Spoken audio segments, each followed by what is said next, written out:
16. Fallen Man. One of the great names in biblical archaeology was C.R. Conder. From 1871 to 1878, Conder did some pioneering work for archaeology in a detailed survey of Palestine and of archaeological sites. It was a difficult work because of problems with Turkish authorities and the Arab population.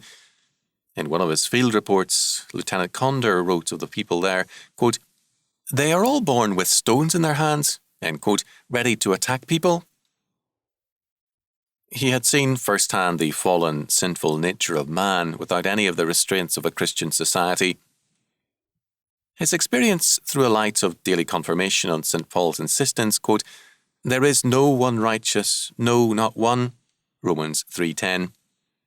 Man without Christ reveals only the depravity of the fall. One of our problems today is that too often we forget what man is outside of Christ. Humanism has too long infected us with unrealistic and sentimental notions about man.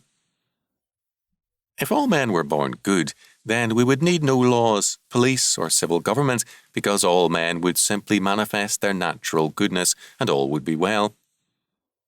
We need to look no further than our own hearts to realize what man is or can be apart from the grace and law of God. One prominent philosopher wrote a book in the 1970s calling upon mankind to abandon all ideas about guilt and justice. He declared that guilt and justice do not exist because they are relics of the God idea. If there is no God, he said, there is no right nor wrong, no good nor evil, no guilt or innocence, and no justice or injustice, only the freedom for man to do as he pleases. The world this philosopher calls for is worse than the world Conder experienced.